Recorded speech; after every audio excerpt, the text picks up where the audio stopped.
Από Χούντα ή από... Κοίτα, τώρα Ψωμιάδης είναι η Χούντα. Εμείς δεν μιλάμε με τη Χούντα. Κύριε Ψωμιάδη, τι απαντάτε εσείς? Πολύ βαρύ αυτό που ακούσαμε αυτή τη στιγμή. Δεν πειράζει, δεν πειράζει. Δικαιολογημένη είναι η οργή του παιδιού, δεν πειράζει. Εγώ δέχομαι τα πάντα.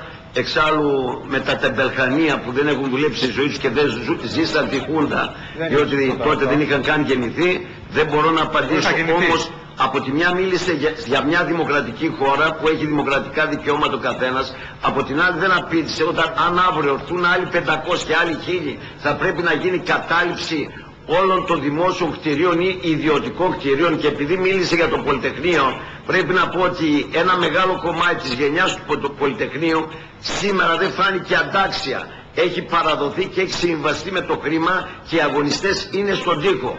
Από εκεί και πέρα κάθε χρόνο στη χώρα μας με στοιχεία του Υπουργού του κυρίου Παπουτσί μπαίνουν μόνο από τον Εύρο 100.000 λαθρομετανάστες. Η χώρα μας δεν αντέχει. Εδώ έχουμε 1,5 εκατομμύριο περίπου άνεργους που δεν ξέρουμε πώς θα τους ταΐσουμε, πού θα δουλέψουν. Να έρθουν κι άλλοι. Ποιος ρε παιδιά θα τους ταΐσει? Χαοτική είναι η κατάσταση. Εδώ υπάρχει σχέδιο αλλίως του πληθυσμού. Ναι κύριε Ψωμιάδη, γιατί τώρα λέει κάτι βλακίες τώρα. Πείτε την άποψή σας. Λοιπόν, τώρα άμα θες το Ψωμιάδη να βοηθήσει τους μετανάστες και το πίμνιό του, καλό είναι να αφήσει την εκκλησία, να ανοίξει τα λεφτά της εκκλησίας, να βγάλει τα χρυσά άμφια και τα κοσμάτα και να μοιράσει στο ελληνικό λαό. Από εκεί και πέρα όλα τα άλλα είναι δηλαδή... Φίλε μου, έτσι όπως μιλάς... Είναι ιστορίες για αγρίους. Έτσι όπως μιλάς, επειδή είσαι νέος άνθρωπος, είσαι παράδειγμα από μίμηση και όχι για μίμηση για όλους εμάς που είμαστε στην ίδια ηλικία, και έχεις απέναντι ένα πολιτικό, αποκαλείς την όλη κατάσταση Χούντα. Πήρε την απάντησή σου. Δεν είναι Χούντα τώρα. Θα κάνω εγώ με τη Χούντα διάλογο.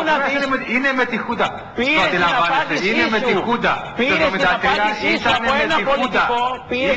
Τι με νοιάζει αν είναι πολιτικός, αν είναι οτιδήποτε. Είναι με τη Χούντα. Είναι με τη Χούντα. Το αντιλαμβάνεσαι. Είναι με τη Χούντα. Το 1973 ήταν με τα τάξ. Ήταν με τα τάξ. Εγώ δεν λέω, είναι αυτή η ιδεολογική του προτίμηση. Είναι με τη Χούντα. Εγώ δεν είμαι με τη Χούντα. Δεν είμαι η Χούντα. Όποιος θέλει να κάνει με τη Χούντα διάλογο να κάνει. Εγώ με τη Χούντα δεν κάνω διάλογο. Αυτή είναι με τα τάξ, εγώ με τους φοιτητές. Είναι δύο διαφορετικοί. Ωραία. Πάμε λοιπόν να μιλήσουμε δημοκρατικά και ήρεμα, γιατί...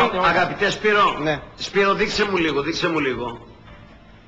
Επειδή δείξε λίγο την εικόνα. Επειδή εγώ το 74 ήμουνα πιτσιρικάς ή το 67 ακόμη χειρότερα, ο Μίκης Θοδωράκης ήταν ένας από τους γνήσιους αντιστασιακούς. Εχθές έκανε μία δήλωση. Σήμερα ζούμε ένα νέο πραξικόπημα. Απάντησε στον κύριο, ο οποίος δεν θέλω να τον χαρακτηρίσω, ένας πολίτης είναι, το σέβομαι. Τώρα θέλω να περάσουμε λίγο στην κουβέντα μας. Δηλαδή μπορούν να κάνουν οποιοδήποτε αγώνα μέσα στα πλαίσια της δημοκρατίας να κάνουν αυτό το πράγμα. Και μην ξεχνάμε ότι το Πολυτεχνείο του 1973 έγινε στο Πολυτεχνείο το νομική ενάντια στη Χούντα. Το Πολυτεχνείο ανοίξει τον ελληνικό λαό στην κρατική τάξη και όχι μόνο στους φοιτητές. Είναι προμαχώνας δημοκρατίας και όποια κοινωνική ομάδα θεωρεί ότι διώκεται. Τι συγχαίουμε πράγματα που δεν συγχαίονται. Πραγματικά όμως, τι σχέση έχει το ένα με το άλλο αυτή τη στιγμή? Χωρίς να παρεμποδίζει το έργο των άλλων κοινωνικών ομάδων.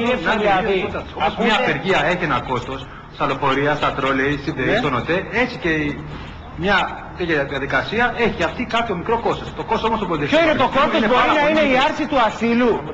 Το κόστος μπορεί να είναι η άρση του ασύλου.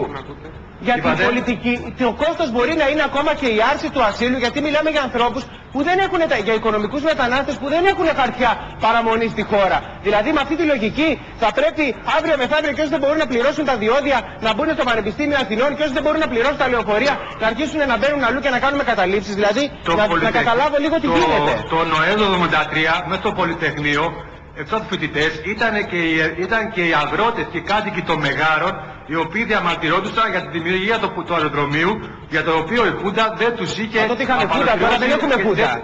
Δεν έχουμε Χούντα, αλλά δεν έχει σημασία. Πώς δεν έχει σημασία?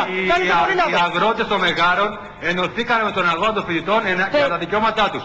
Όπως το κάνανε και αυτό οι αγρότες των Μεγάρων έχουν δικαίωμα και σήμερα. Τότε δεν είχαμε δημοκρατία, είχαμε χούντα. Και νόμιμη, ήταν νόμιμα στην Ελλάδα. Θα μπορούσε να βρει ένα άλλο ανοιχτό. Είναι τη στιγμή είχαν εξαγριωθεί οι Έλληνες. Εφόσον η πολιτεία δεν είναι πάει, είναι εργάτες. Δεν υπάρχουν Έλληνες και μετανάστες. Η πλειοψηφία του λαού είχε εξαγριωθεί τότε. Όχι, καμιά πλειοψηφία του λαού, μιλάμε τώρα και ψέματα. Ήταν οι φοιτητές μαζί με ένα κομμάτι της εργατικής τάξης. Η πλειοψηφία του λαού